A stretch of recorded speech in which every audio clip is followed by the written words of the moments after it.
Di dalamnya ada kode-kode intelligence kita.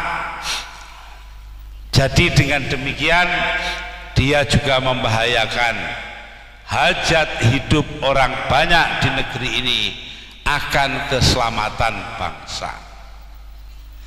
5 ini tidak ada yang dijawab oleh Mahkamah Agung karena Mahkamah Agungnya pengecut.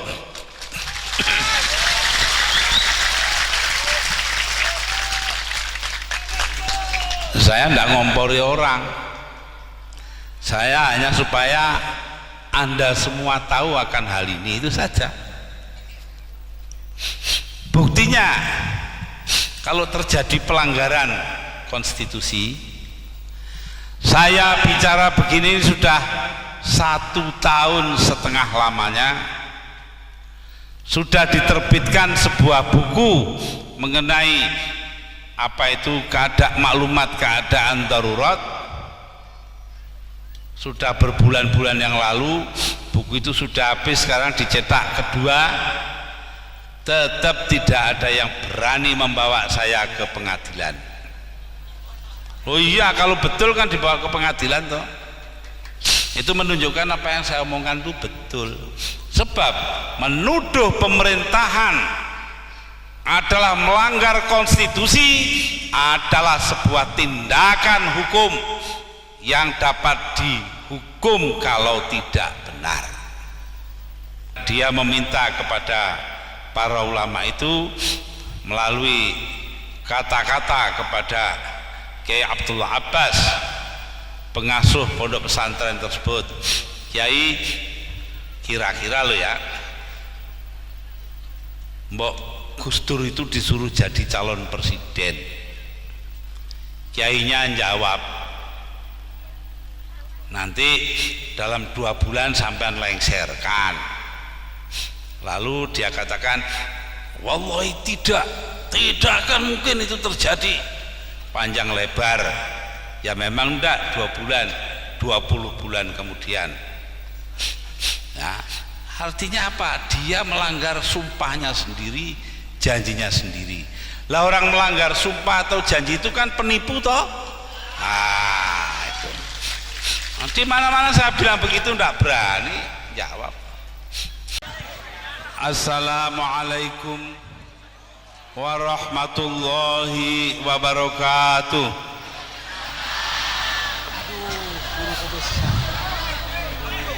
Bismillah walhamdulillah wassalatu wassalamu ala rasulillah Sayyidina Muhammad ibn Abdullah sallallahu alaihi wasallam wa ala alihi wa sahbihi wa man tabi'ahu wa nasarahu wa wala wala haula wala quwwata illa billah. Ulama'ana al-kiram wabil khusus walidina Kiai Ahmad Sofyan, Habaiban al-afadil,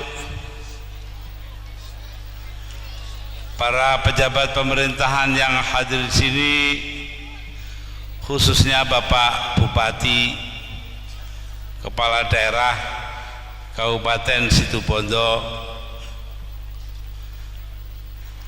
para pemimpin masyarakat, para pengasuh pondok pesantren, para hadirin dan hadirat.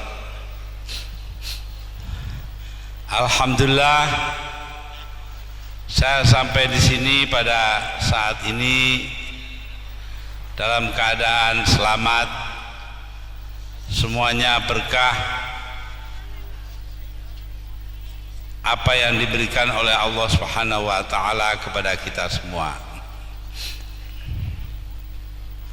Saya datang bersama-sama Bapak Kafi, bekas Gubernur Jakarta, bekas Wali Kota Jakarta Pusat, dan Pak Imam Muzakir dari Jakarta. Alhamdulillah, walaupun agak terlambat sedikit karena memang tempat ini sangat dekat dengan Jakarta. Ini kan tempatnya jin buang anak ini. Alhamdulillah sampai di sini dengan tidak kurang sesuatu apa dan memperoleh karunia kesehatan dari Allah Subhanahu wa taala.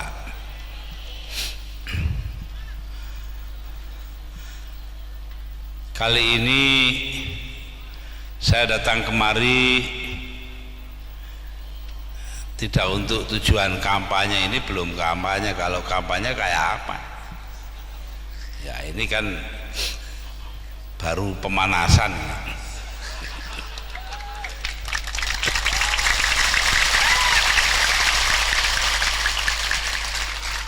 Situ Bondo itu tidak perlu kampanye, serahkan saja kepada ulama di sini beres. Ya apa tidak? Ini bukti semuanya itu karena kecintaan rakyat Situ Bondo kepada Nahdlatul Ulama. Karena apa yang dikatakan oleh Allah Subhanahu wa taala di dalam kitab suci Al-Qur'anul Karim, Bismillahirrahmanirrahim, innama yakhsyallaha min ibadihil ulama, bahwasanya yang paling takut kepada Allah di antara hamba-hambanya adalah ulama. Karena itu terus terang saja,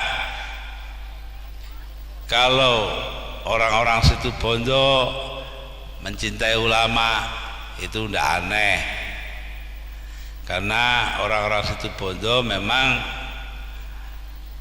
mengikuti apa yang disabdakan oleh Allah Subhanahu wa taala. Nah, di sini ini tidak ada tukang copet, yang ada cuma guyu. Ada zaman masih Surabaya dulu ada terminal Joyoboyo, ada razia tukang copet. Tadi kebetulan saya Kapolresnya salaman. Nah ini saya ingat dulu, razia ini yang bikin polisi. Tahu-tahu ada yang ketangkep, digeledah. Geledah itu di kantongnya ada kartu tanda anggota NU. Jadi kata polisinya, Pak sampean ini NU kok nyopet? Jawabnya apa? NU soal agama Pak. Lah copet profesi.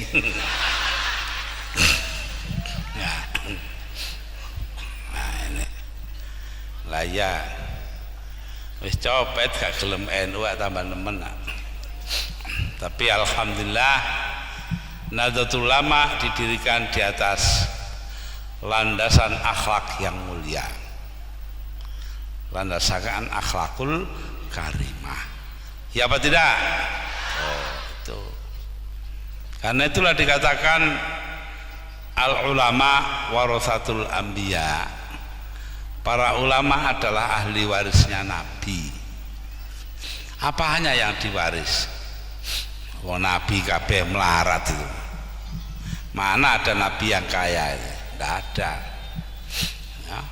Nah, jadi Nabi itu semua melarat. Nabi kita Nabi Muhammad Sallallahu Alaihi Wasallam waktu meninggal itu hanya meninggalkan babut babut bolong kabeh itu loh. Ya itu saking ikhlasnya, kalau punya apa-apa dikasihkan orang yang lebih kurang.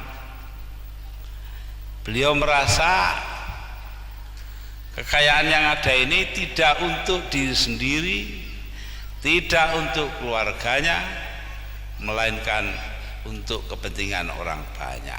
Itu. Ini yang diambil oleh para ulama dari dulu. Karena itu ketika ulama-ulama ini mau diorganisir Maka dicari namanya, akhirnya ketemu di dalam kitab Syarhul Hikam, syarahnya kitab Hikam dari Imam Athaillah As-Sakandari dari Iskandaria atau Alexandria.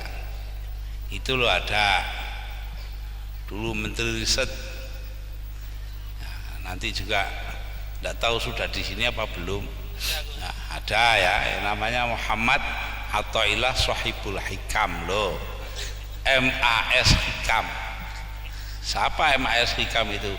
Muhammad Athaillah, namanya Muhammad Athaillah, imam yang ngarang kitab itu, yang mempunyai Shahibul Hikam, Syarah Hikam loh. Lah itu dipakai nama oleh Kiai Abdul Fattah Plumpang untuk putra beliau. Ya, ini Mas Hikam yang ada di sini. Nah, ada uang jenenge kitab ya baru ini ya. Untung tidak dinamai takrib. Nah,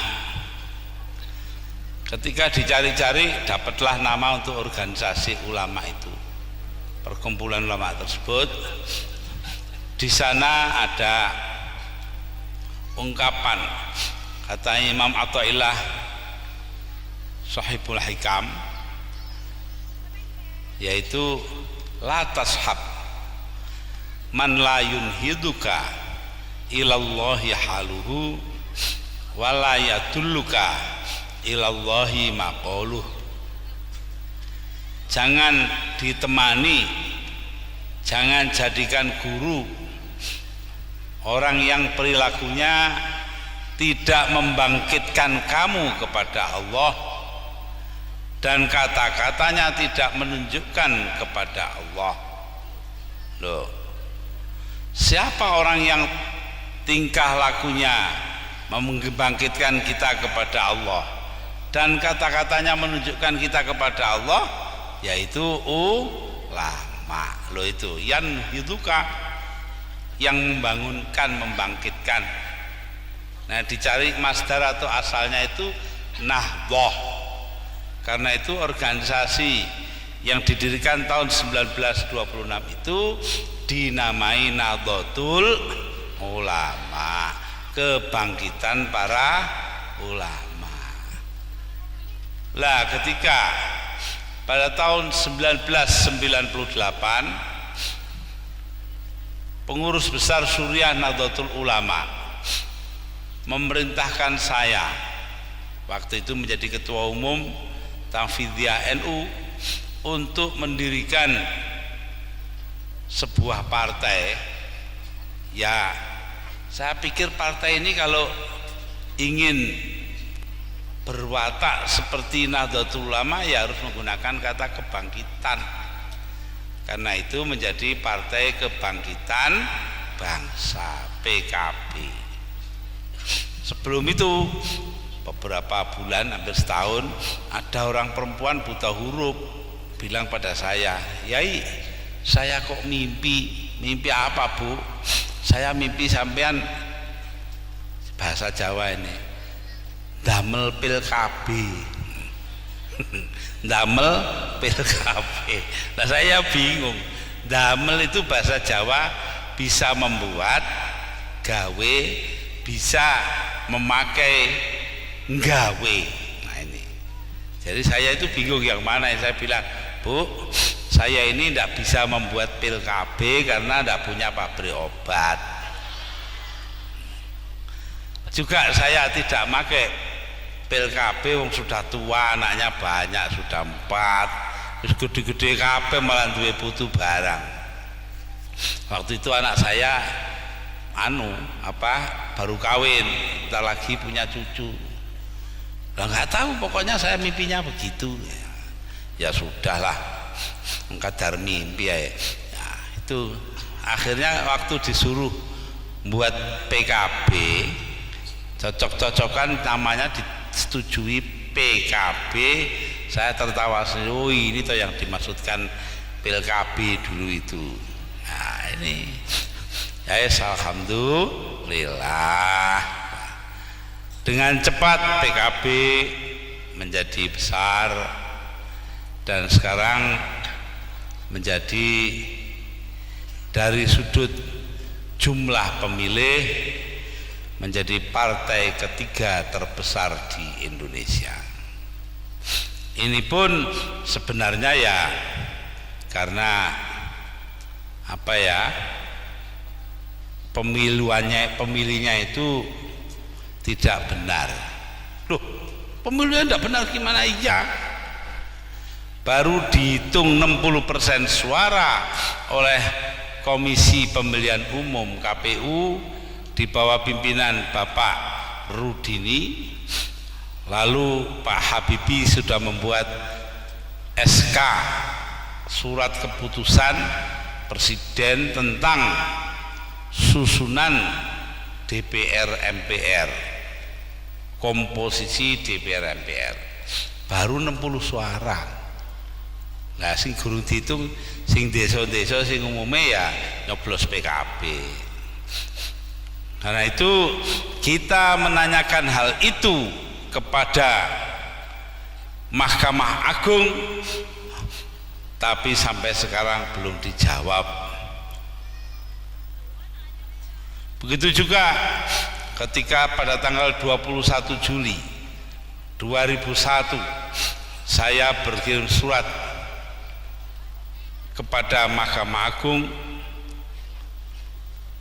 yaitu melakukan 21 Juli 2001 melakukan pengumuman keadaan darurat. Maka saya tanyakan beberapa hari kemudian kepada Mahkamah Agung, apa tindakan saya itu sesuai Undang-Undang Dasar apa tidak. Karena apa? Waktu itu tanpa ada landasan hukum, Megawati Soekarno Putri ngundangi orang datang ke rumahnya di Kebagusan di Pasar Minggu untuk memanggil sidang istimewa MPR tanpa sebab. Nah, ini menurut penafsiran saya melanggar Undang-Undang Dasar.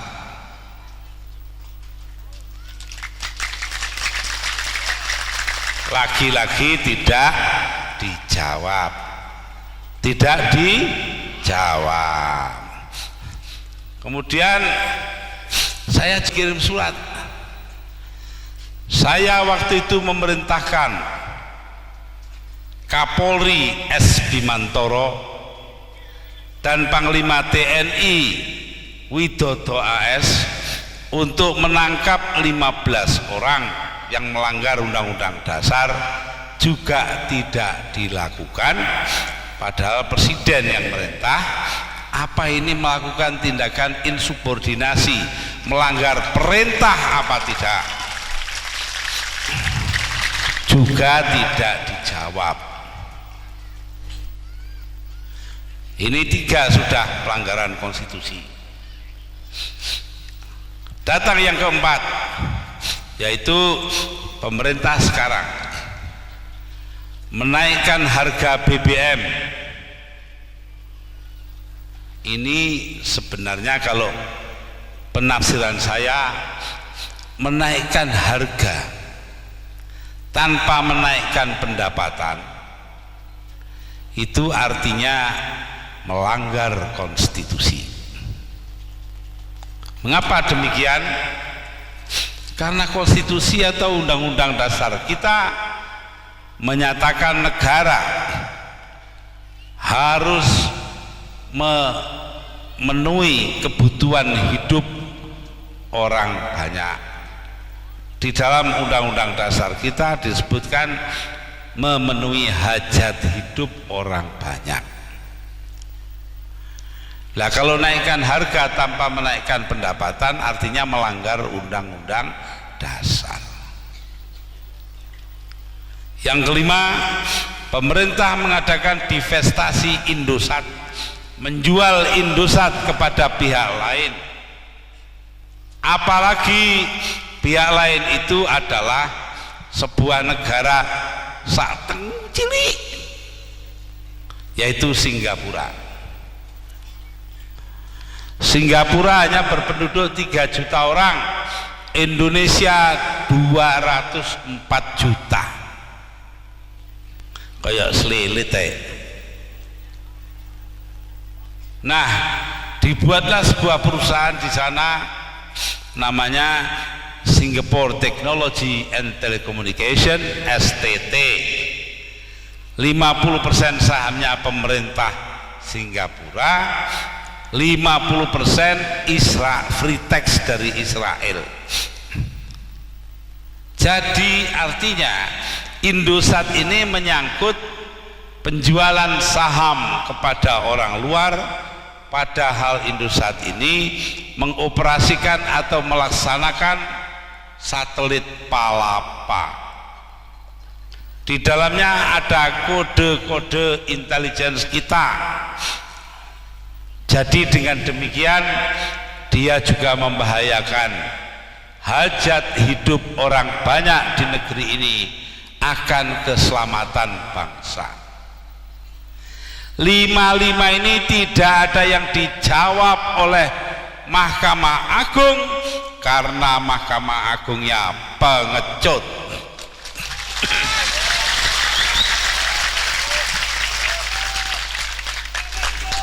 Saya tidak ngompori orang, saya hanya supaya Anda semua tahu akan hal ini, itu saja. Buktinya kalau terjadi pelanggaran konstitusi, saya bicara begini sudah 1,5 tahun lamanya, sudah diterbitkan sebuah buku mengenai apa itu maklumat keadaan darurat. Sudah berbulan-bulan yang lalu buku itu sudah habis, sekarang dicetak kedua. Tetap tidak ada yang berani membawa saya ke pengadilan. Oh iya, kalau betul kan dibawa ke pengadilan toh. Itu menunjukkan apa yang saya omongkan itu betul. Sebab menuduh pemerintahan adalah melanggar konstitusi adalah sebuah tindakan hukum yang dapat dihukum kalau tidak benar. Tak tunggu nih kapan itu? Ya, enggak pernah. Sama saja Ketua MPR Profesor Dr. Amin Rais adalah penipu.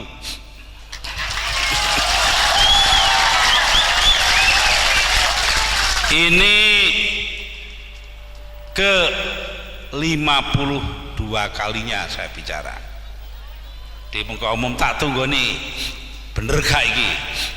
Yang menentukan benar tidaknya pengadilan. Saya tunggu, berani tidak membawa saya ke pengadilan? Sampai hari ini tidak berani. Mengapa saya berani mengatakan demikian? 2 bulan sebelum saya dipilih menjadi presiden, Amin Rais ditemani oleh Fuad Bawazir dan Al-Hilal Hamdi naik helikopter ke pesantren Buntet Astana Japura di Cirebon. Di sana berkumpul 60 orang kiai besar-besar didatangkan oleh Amin Rais, dan dia meminta kepada para ulama itu melalui kata-kata kepada Kiai Abdullah Abbas, pengasuh pondok pesantren tersebut, Kiai, kira-kira lo ya, Mbok Gus Dur itu disuruh jadi calon presiden. Kiainya jawab, nanti dalam 2 bulan sampean lengserkan. Lalu dia katakan, wallahi tidak akan mungkin itu terjadi. Panjang lebar, ya memang enggak 2 bulan, 20 bulan kemudian. Ya, artinya apa? Dia melanggar sumpahnya sendiri, janjinya sendiri. Lah orang melanggar sumpah atau janji itu kan penipu toh. Itu. Di mana-mana saya bilang begitu enggak berani jawab. Ada orang lain juga begitu, Wakil Presiden Hamzah Has Saya bilang ini ke-39 kalinya. Jadi saya sudah pidato di mana-mana. Tidak hanya begini saja Pak Hikam, sudah di mana-mana. 39 kali saya mengatakan bahwa Pak Hamzahas berada di belakang teroris.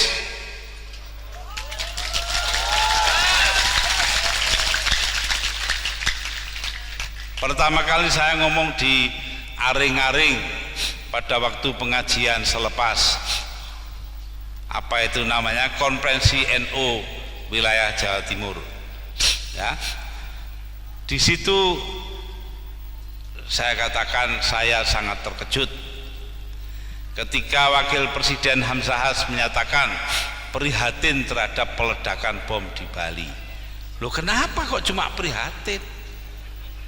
Tidak berani mengutuk.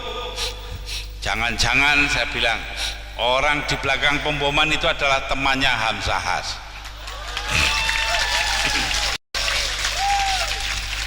Sampai sekarang saya tunggu-tunggu, tidak berani membawa ke pengadilan. Mustahil dia tidak dengar, dia mesti dengar. Yang ini pun dia dengar. Ya, nah itu. Jadi jelas sekali para hadirin dan hadirat bahwa negeri kita ini sedang mengalami duka nestapa, sedang mengalami kesusahan. Karena apa? Konstitusi yang diperjuangkan mati-matian, konstitusi yang diperjuangkan oleh para pendiri republik ini, termasuk 7 orang wakil gerakan Islam. Ke-7 orang itu yaitu Ki Bagus Hadikusumo dari pengurus pusat Muhammadiyah, Kiai Haji Abdul Qahar Muzakir, salah seorang yang hubungan famili saya manggil Pak D, dari PP Muhammadiyah, seorang namanya Ahmad Subarjo dari Masyumi, ya. Kemudian Abdurrahman Baswaddan, Ketua Umum Partai Arab Indonesia PAI. Kelima, Abi Kusno Cokro Suyoso dari Syarikat Islam. Sini ada orang Syarikat Islamnya enggak? Enggak ada. Nah, mudah-mudahan ada. Enggak ada ya kenemenen. Yang keenam, Haji Agus Salim, yang kita semua tahu bahwa beliau berilmu agama sangat dalam. Yang ketujuh, Abdul Wahid Hashim, ayah saya mewakili Nahdlatul Ulama. Ke-7 orang ini ketika berkonsultasi dengan Bung Hatta tanggal 18 Agustus 1945, sehari setelah kemerdekaan diproklamasikan, mengeluarkan istilah sekarang ini ngedrop Piagam Jakarta dari pembukaan Undang-Undang Dasar.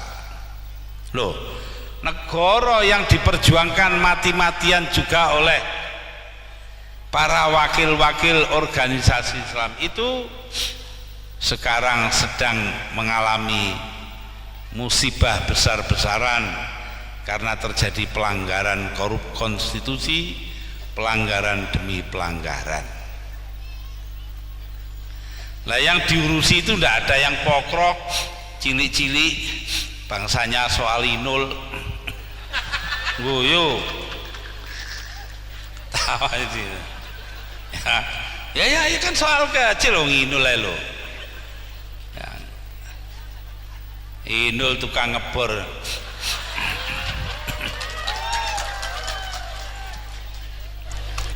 Nah, karena itulah pelanggaran demi pelanggaran, kebohongan demi kebohongan, pengkhianatan demi pengkhianatan, Allah marah.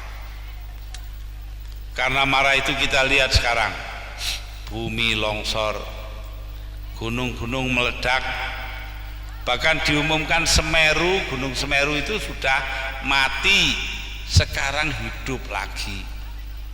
Ya, semenjak beberapa bulan ini istilah mereka ahli-ahli geologi, Gunung Semeru aktif kembali. Bahkan 2 hari yang lalu Malang kena abu dari Gunung Semeru. Sehingga akhirnya ketika saya ada acara di Bangil itu dari Kediri saya liwat Jombang, lalu ke Mojokerto, Mojosari, Japanan, Gempol, Bangil. Sedangkan yang mapak saya Bapak Khairon Syakur dari Bangil, pulangnya misah liwat Blitar, itu tidak bisa liwat karena gelap gulita, tertutup debu. Nah, lalu itu semua tanda yang longsor, yang gunung, yang banjir, sembarang kali itu tanda bahwa Allah marah karena terjadinya hal-hal yang bersifat pengkhianatan dan sebagainya itu. Karena itu marilah kita adakan perbaikan yang diperlukan, dan nanti dalam pemilihan umum atau pemilu yang akan datang memilih pihak yang tepat, yang benar-benar memperjuangkan kepentingan rakyat.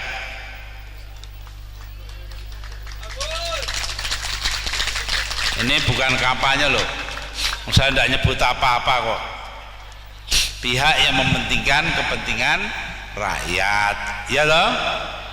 Ya, tidak perlu kita kadek milih partai A atau si B, si A, itu tidak perlu nanti. Itu pada waktunya aja lah nanti diberitahu. Nah, ini akibat daripada situasi seperti itu. Musibah demi musibah.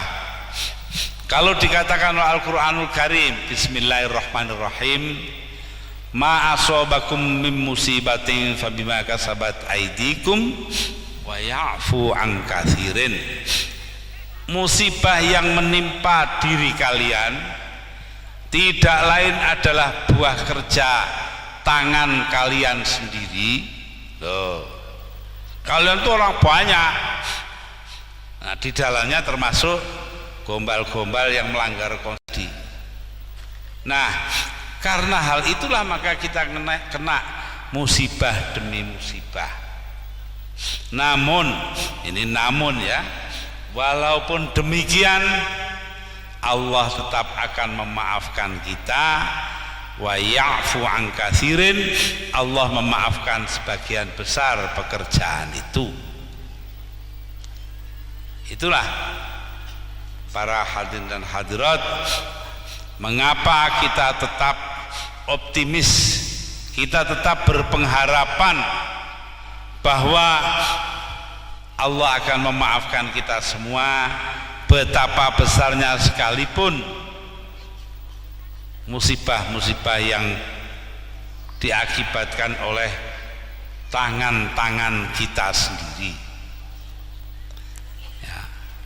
Tangan-tangan kita itu artinya bukan orang per orang, tapi seluruh masyarakat dan bangsa. Nah, para hadirin dan hadirat, itulah sebabnya orang seperti saya itu selalu berpegang kepada apa yang dikatakan oleh Al-Quranul Karim, yaitu Bismillahirrahmanirrahim, wala talbisul haqqa bil batil wa taktumul haqqa wa antum ta'lamun. Jangan kau campur adukan antara yang benar dengan yang salah, dan jangan kau tutup-tutupi yang salah. Jangan kalian tutup-tutupi yang salah kalau kalian tahu. Nah, ini jadi kita tahu dan tidak kita tutupi, buka sajalah. Amin Rais melanggar sumpahnya, terjadi pelanggaran konstitusi, Hamzahas di belakang teroris, belak-belakan saja.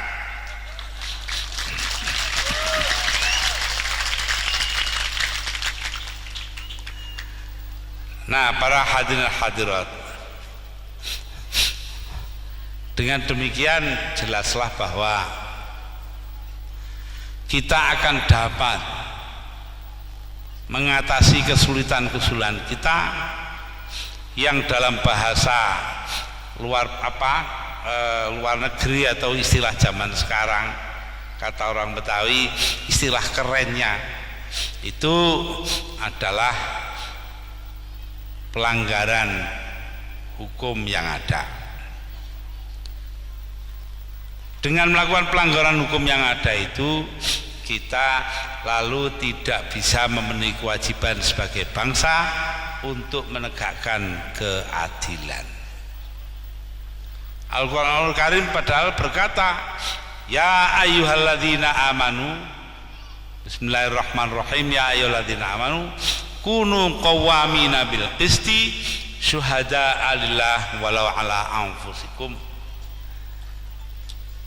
Hendaknya kalian, wahai orang-orang beriman, hendaknya kalian menegakkan keadilan dan menjadi saksi bagi Allah walau mengenai diri kalian sendiri. Artinya walaupun situ ada yang berkhianat, tetapi kita tetap bersabar karena percaya keadilan Allah akan tegak. Betul tidak? Bagaimana tegaknya keadilan Allah itu? Melalui pemilihan umum itu. Kalau bapak-bapak, ibu-ibu, saudara-saudara ingin menegakkan keadilan, maka lakukan hal itu melalui pemilihan umum yang akan datang. Pilihlah pihak yang benar. Wah, ini ada yang marah, kampanye mencuri waktu. Loh, siapa yang kampanye? Saya tidak nyebut apa-apa. Kenapa disebut? Dong semua udah tahu, tidak pakai disebut juga tahu kok. Ya tidak? Nah, iya sudah. Ya itulah para hadirin dan hadirat, apa yang menjadi pikiran kita saat ini. Karena itu ya, kita ikutlah pada bimbingan para ulama, contoh-contoh yang diberikan ulama.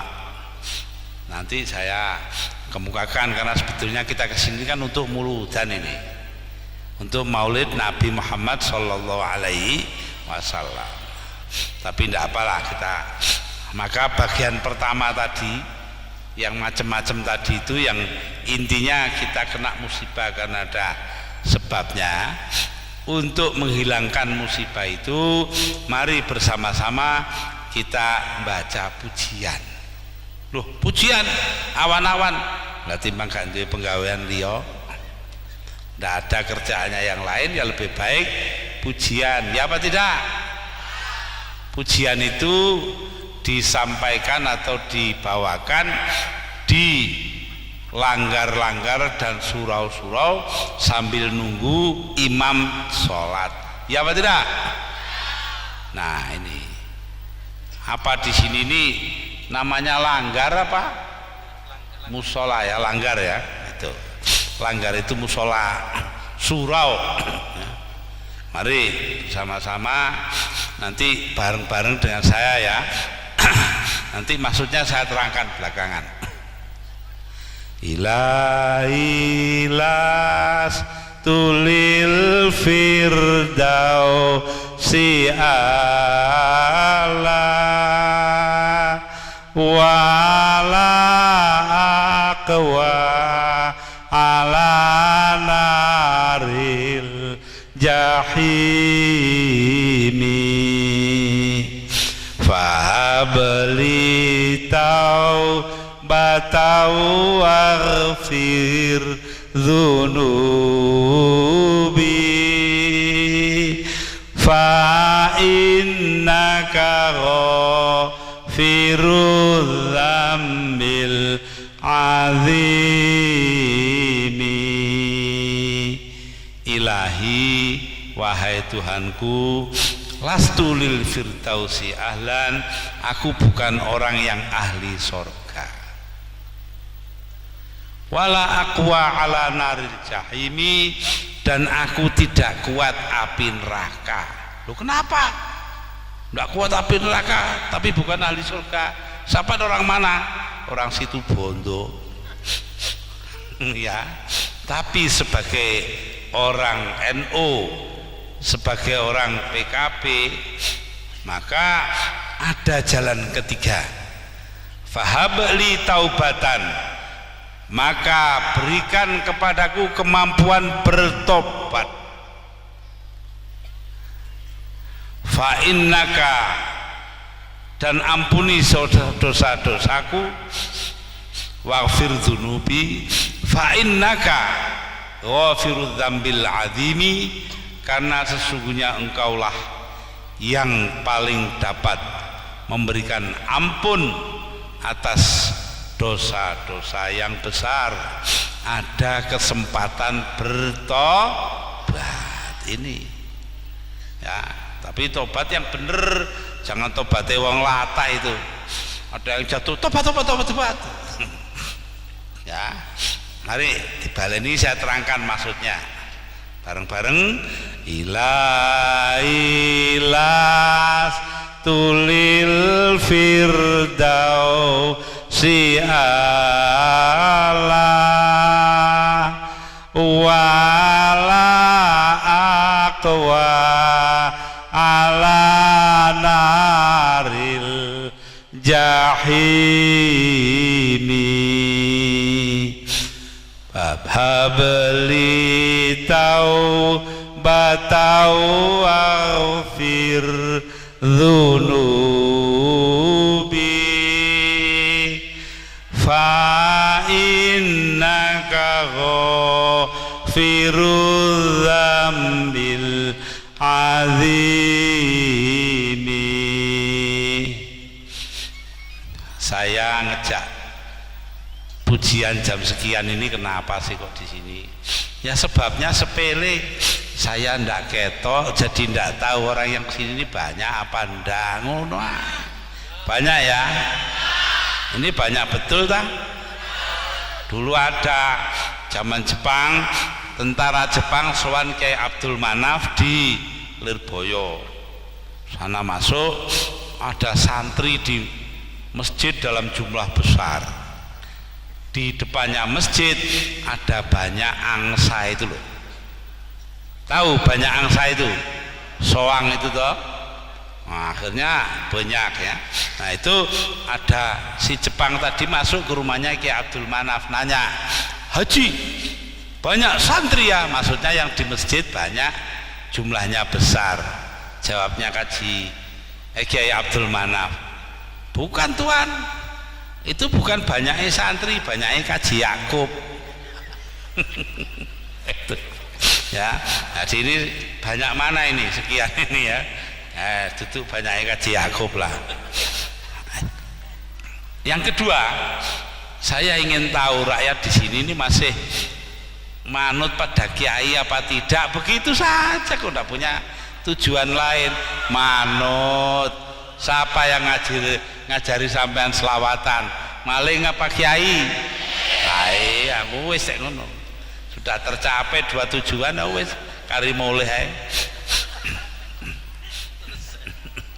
Para hadirin dan hadirat, ini katanya mulutan Maulidun Nabi Muhammadin sallallahu alaihi wasallam. Nah, saya tidak banyak-banyak dalam soal ini, hanya ingin menyampaikan sebuah ayat Al-Quran saja. Bismillahirrahmanirrahim. Laqad kana lakum fi rasulillahi uswatun hasanah. Benar-benar telah ada dalam diri utusan Allah. Siapa maksudnya di sini? Nabi Muhammad sallallahu alaihi wasallam. Telah ada contoh yang sempurna, keteladanan yang sempurna. Hasanah ay kamilah. Ya, di sini jelas. Kalau tidak jelas nanti akibatnya bisa dimarahi orang. Ada yai itu sampai tidak berani dungo. Rabbana atina fid dunya hasanah wa fil akhirati hasanah wa qina adzabannar. Kenapa dia ndonga begitu? Rabbana atina fid dunya hasanah wa fil akhirati hasanah wa qina adzabannar. Pulang-pulang dimarahi mertua perempuan. Kampungan kamu. Diem aja dia. Masa sudah saya kasih Mbak Yunya jadi istri kamu masih minta hasanah. Masih hidup dua-duanya ini, yainya juga masih hidup tapi mertuanya sudah meninggal. Nah, ini jadi hasanah di sini sempurna. Bagi siapa keteladanan sempurna itu? Liman kana yarjullah, bagi orang yang mengharapkan ridho Allah. Mengharapkan ridhonya siapa? Allah, ya. Nggak ngarep ridhonya orang lain. Nah, ridho Allah ala ridhol walidain katanya. Ridhonya Allah itu tergantung kepada ridhonya kedua orang tua. Karena itu kita tidak boleh ngelawan kedua orang tua. Ini contoh. Nah, jadi ridho yang dicari. Ridho itu kerelaan, bahasa Indonesianya itu. Ada orang punya madrasah, dijawab, ditanya, sampai ini madrasahnya ini apa statusnya itu, hukumnya atau kedudukannya? Disamakan? Oh enggak Pak. Diakui? Enggak Pak. Didaftar? Enggak Pak. Lah kok semua tidak itu lalu apa? Diridhoi Pak. Enek sekolah diridhoi. Ya ini ya boleh saja, tapi jangan status sekolahnya diridhoi. Buat yang betul lah. Disamakan, diakui atau didaftar, terdaftar. Nah, yang kedua, bagi orang yang mengharapkan hari kebahagiaan, hari akhirat, wal yaumal akhir, ay yarju yaumal akhir, ingin kebahagiaan akhirat. Apa kebahagiaan akhirat itu? Yaitu surga. Itu orang hidup ini kan inginnya surga, itu sudah. Karena itu Al-Quran mengatakan, ya, bismillahirrahmanirrahim, mayyabtaghi ghairal islami dinan fala yuqbala minhu wa huwa fil akhirati minal khasirin. Barang siapa mengambil selain Islam sebagai agama, fala yuqbala minhu, amal perbuatannya tidak diterima Allah. Ini mungguhe wong Islam, ya terserah Allah mau terima apa tidak, tapi kita menganggap begitu. Wa fil akhirati minal khasirin, dan orang itu di akhirat kelak akan menjadi orang yang merugi. Merugi itu artinya tidak memperoleh surga itu. Nah, para hadirin dan hadirat, yang ketiga, ya, yang melakukan zikir sebanyak mungkin artinya sangat mempertimbangkan kekuasaan Allah, ya.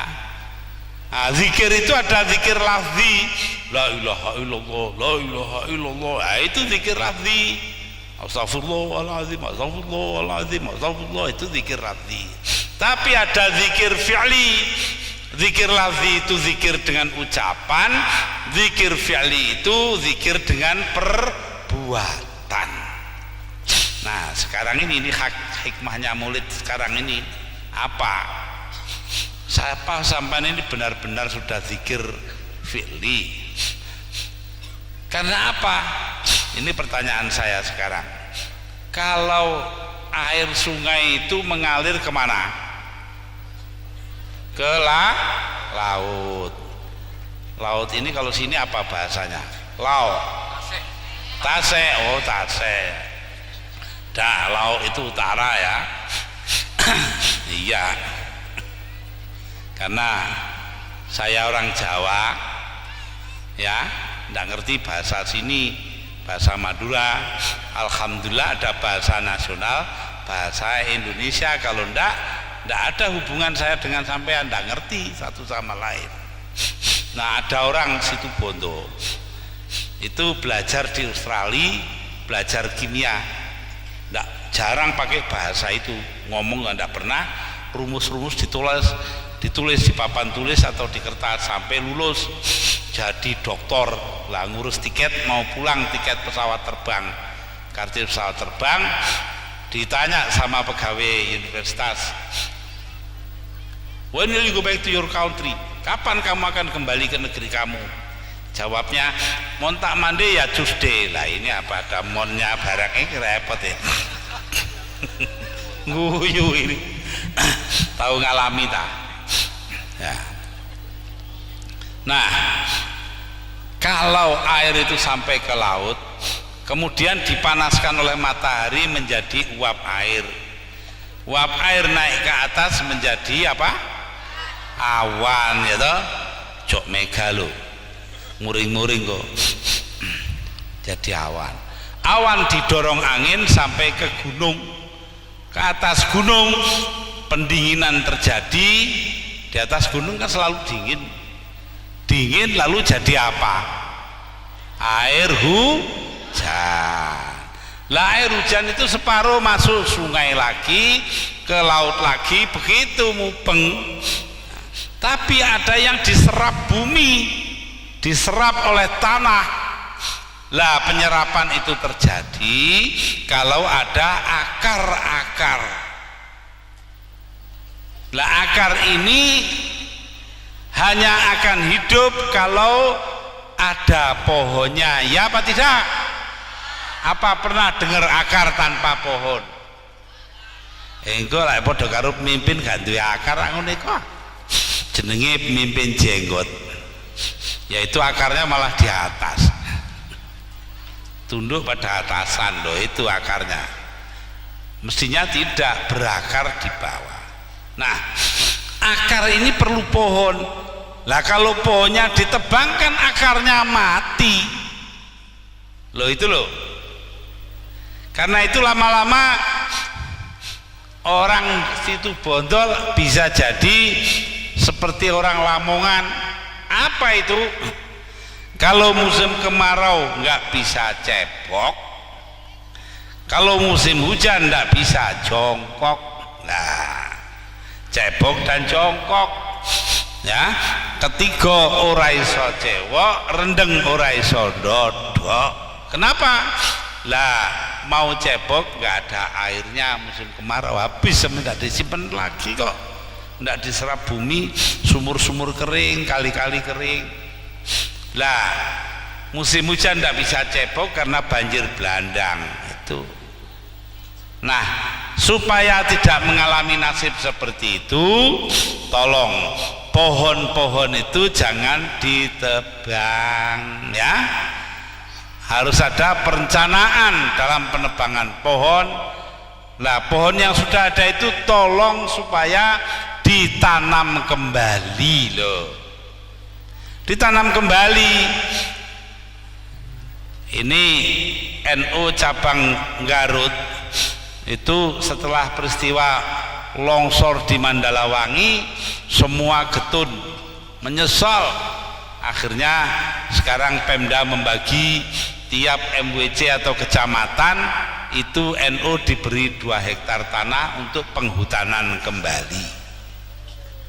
Lalu Perhutani dan Universitas Pajajaran itu diajari caranya menanam pohon yang baik, dan Pemda tingkat 1 menyediakan bibitnya lah ini.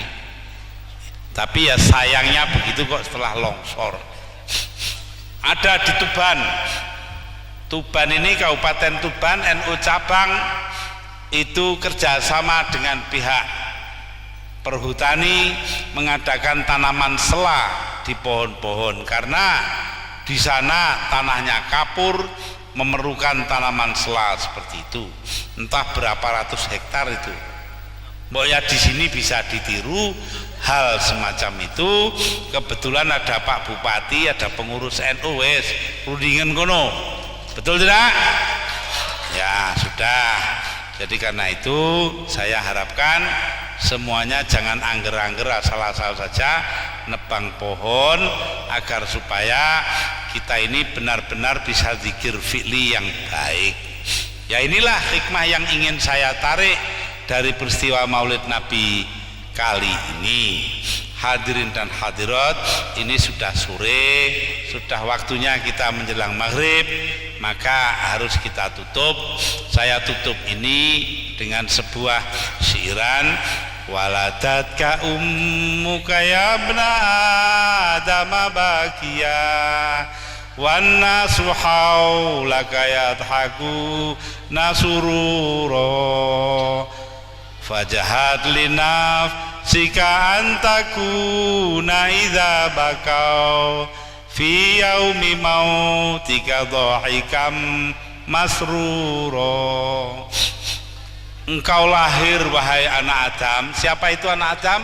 Manusia. Engkau lahir, ketika itu engkau menangis, tidak ada bayi lahir wah. Wannasu haulaka yadhakuna surura, manusia sekelilingmu tertawa gembira karena engkau lahir dengan selamat. Fajhat li nafsika, maka usahakan bagi dirimu, ya, pada hari kematianmu ketika mereka menangisi engkau, dhahika masrura, engkau sendiri tertawa gembira melihat surga. Loh, ya. Sudah, ini saja yang saya kemukakan. Mudah-mudahan kita semua diberi umur panjang, diberi keselamatan, anak-anak yang soleh solehah, dan diberi rezeki yang banyak. Demikian, maka kita akan doa. Saya disuruh dungonya pendek saja, yaitu dungonya Sunan Ngampel. Dari surat Al-Kahfi ada satu ayat di bulan Baleni, ila hadratin Nabi Mustafa Muhammadin sallallahu alaihi wasallam wala jamil anbiya wa mursalin wa malaikatil muqarrabin wal aimatil musyahidin wal auliya sholihin wa husnul awliya. Fatihah. A'udzubillahi minasyaitonir rajim. Bismillahirrahmanirrahim. Rabbil alamin.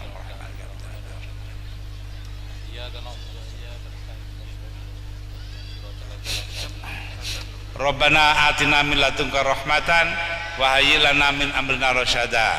Rabbana atina min ladunka rahmatan wa hayyi lana min amrina rasyada. Rabbana atina min ladunka rahmatan wa hayyi lana min amrina rasyada. Wa sallallahu ala sayyidina Muhammad. Wassalamualaikum warahmatullahi wabarakatuh.